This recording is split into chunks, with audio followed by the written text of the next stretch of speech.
Hello, once again, watchers of good movies. My name is Nick Pell, and joining me today is my good friend James DeSantis. James, introduce yourself quickly. I'm the guy who reviews stuff and hates everybody. That wraps up quite nicely.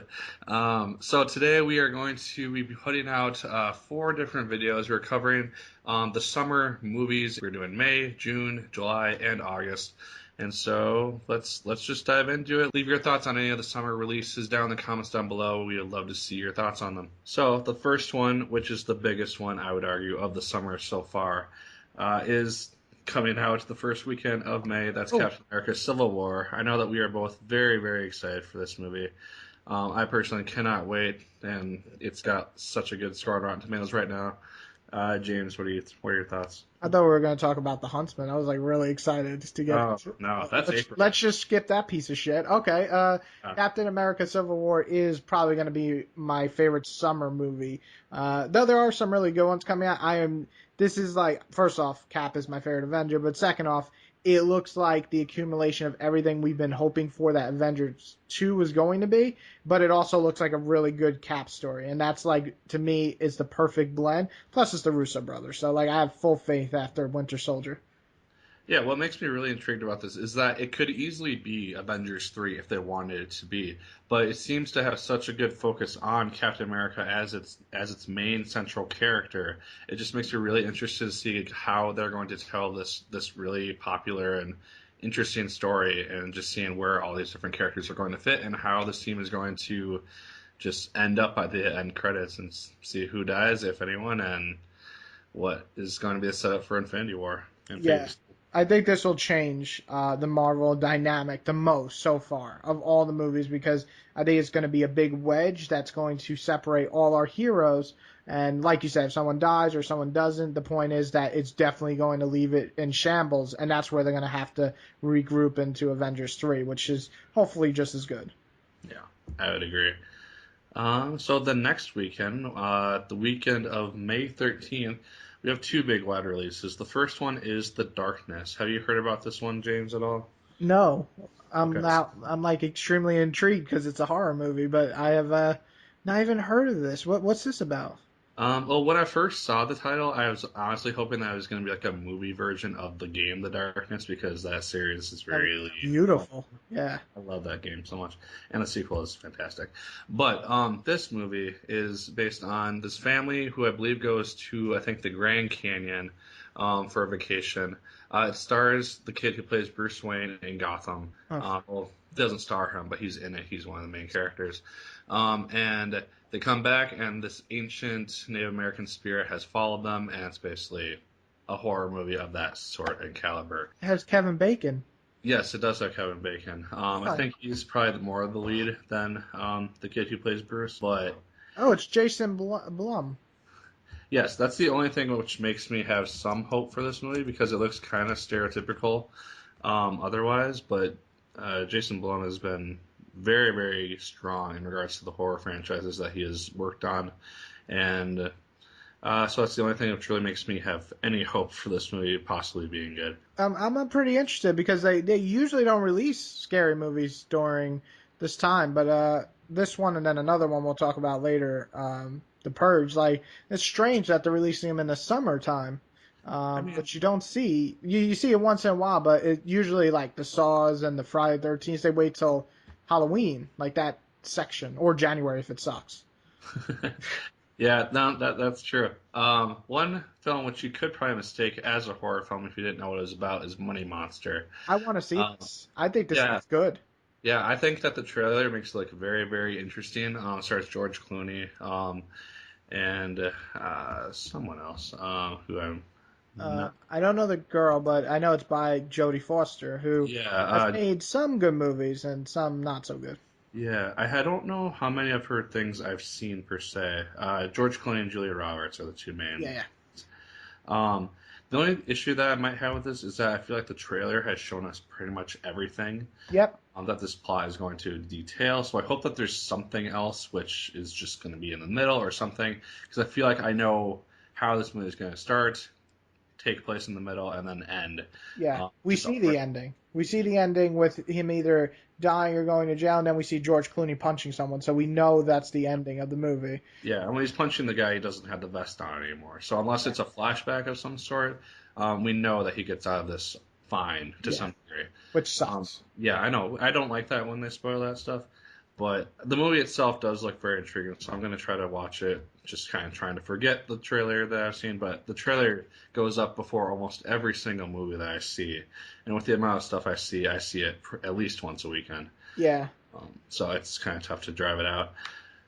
I, Go I'm ahead. really excited for the following weekend because Angry Birds has been a movie of mine since they announced it. I was just ready for this movie, and Really? no, I'm not really. I think it's fucking horrible. I'm really excited though for The Nice Guys and Neighbors too. They both look like fun movies. Whether they're super good, I think Nice Guys has a better chance of being a better movie, but I think Neighbors 2 is just going to be more fun, stupid shit because I thought Neighbors 1 was fun, stupid shit. Yeah, no, I would agree with that. When I saw Neighbors in theaters, I absolutely loved it. It was one of my top films of that summer. When I saw it again on Blu-ray a couple months ago, actually, it didn't hold up as well as I thought it was going to. Mm. But I still think it's a very good movie, and I'm very excited to see it. Chloe Grace Moretz, who I'm a huge fan of, Yeah. is the main antagonist per se in this movie. We have Zac Efron back, who I'm becoming a much larger fan of than I ever thought I would be. Just because I just see him doing a lot more stuff and branching out from his High School Musical stereotypical role stuff. Um, and so yeah, I think that it has the potential to be really, really good, and it's got most of the same cast, and I believe the same director as well. Yeah, same director. And it's just you know what? These are the type of movies like 22 Jump Street where they can just have fun being very similar but just being even more crazier. And that's I think 22 Jump Street did it best. So, let's not make it like Hangover 2 where it's exactly the same, but let's have it like making fun of the previous one, which they're doing with Zac Efron's character, I feel, being in it. So, and Nice Guys. I mean, this movie looks. I love Shane Black, so that's what really kind of gets me into this movie. But it also killer cast. I mean, Russell Crowe and Ryan Gosling. That's pretty good. Yeah, from the first day that I saw this trailer in theaters, I was immediately intrigued because it just looks like such a fun film, which I believe takes place in the 70s. It just has such a good feel to it. And I love in the first trailer how they kind of show Russell Crowe and Ryan Gosling's first interaction. It was just it's such a good setup and introduction to these two different characters and And just it's how all they're going to be perceived. And I'm just so excited to see kind of how the relationship develops throughout the course of this movie. And apparently, it's supposed to be a potential franchise starter, which I would be very intrigued to see how they continue with it in possible more movies. Yeah, it looks very offbeat humor. But Shane Black does that well for me. I love Lethal Weapon. I love Predator, so I know he can do action. So I'm pretty excited just to kind of see what he's going to bring with these actors because these are like two high profile actors, and but they don't seem to be playing what they usually play, which is kind of a nice. Special Russell Crowe, like he's been playing shit for like the last few years. So I want to see him go back and more laid back, more he looks like fat Russell Crowe.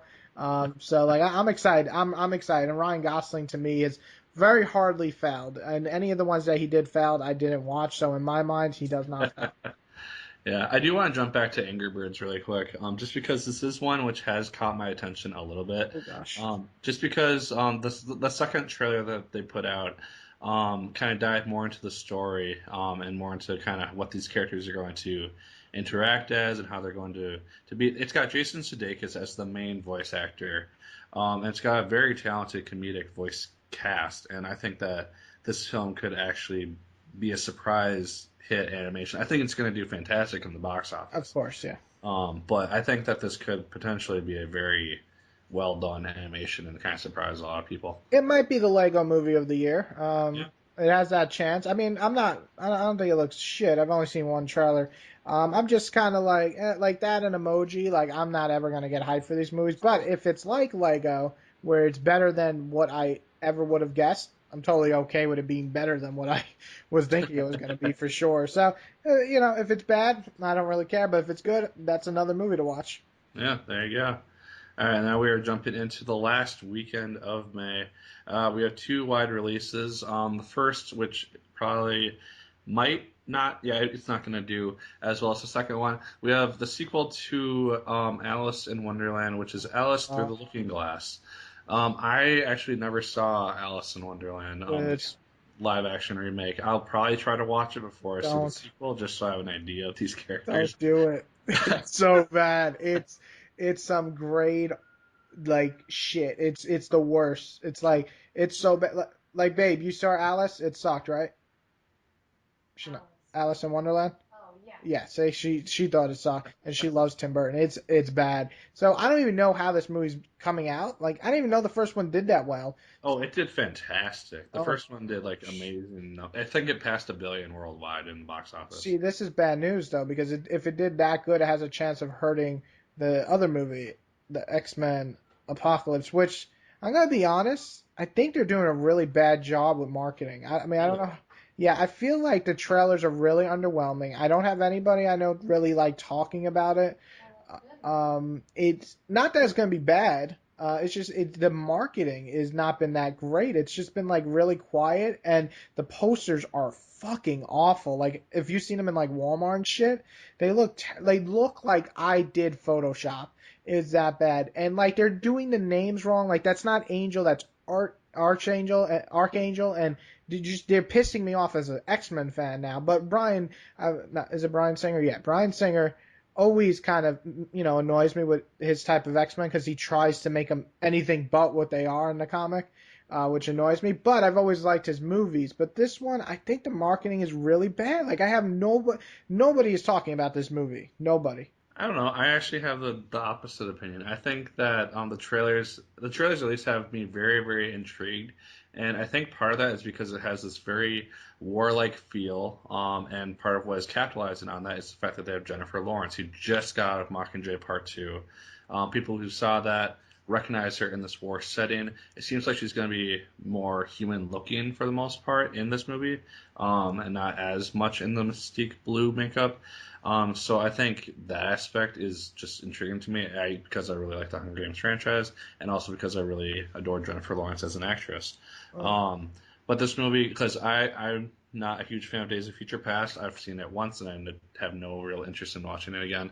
Um, but this movie, it seems like it's gonna raise the stakes immensely and higher than anything that we've seen before, assuming that these aren't just prophecies or just, we're seeing these disastrous things through Jean Grey's eyes or something, and they're actually happening in real time, and the world is reacting to them in real time.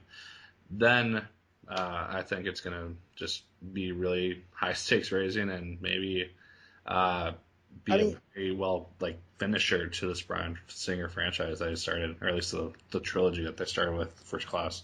yeah, I mean it should definitely. But that. See, those are my two biggest things. Like I do like Jennifer Lawrence a lot. I think she's a great actress. But Mystique is not that is not Mystique. Mystique is not the one to ever take charge of anything or lead an army or lead mutants. She's the type that fucking blends in and turns into a human and runs away from fights. I mean, it's very off of her character. And to have Magneto be a fucking horseman is like Magneto don't bend to nothing. This is the dude who literally like fucking fought Apocalypse by himself in the comic, and he's like, oh, I'll bow down to you. It's just ruining the. And then Angel's just fucking not. That's not Angel. That's art. Whatever. So there's so much stuff that's annoying me as a fan. Now, as a moviegoer, because I go into these movies as a moviegoer, and I liked First Class as a movie. As an X-Men fan, it was but as a movie fan, very well done and low. So that's what I'm hoping to get. I don't think this movie is going to do as good as Days of Future Past. Days of Future Past had a good opportunity to do so well because nothing came out like in those 3 weeks that it was out. Yeah, that's true. Godzilla or something, if I remember. But that was, Godzilla, yes, Godzilla came out like 2 weeks before it. yeah, But Godzilla did so well overseas and yeah, here, but really well overseas. yeah. I mean, I think it depends on the reviews. It depends on the early reviews. If people just absolutely love it, like critics are just praising this movie, I think he'll do extremely well in the box office for weeks on end. It might do Deadpool numbers. I don't know But about that. But I So mean, it might. You know what? Because Days of Future Past did really well, yeah. despite I didn't remember too many people being hyped. And X Men has the benefit of that of being really the first big franchise of comic book movies still around since the 2000s. So we'll see. I mean, I'm just not super hyped about it. But if it's good, again, I'm all for that. But yeah. So that's all I have to say about Mr. X Men. All right, guys, those are our thoughts on the May month of movies. Again, let us know your thoughts in the comments down below. Like, favorite, comment, and subscribe. As always, we would appreciate it. Make sure to check out James' channel, Ultimate Chance, on YouTube. I'll put a link in the description. And as always, Megan people, keep on watching.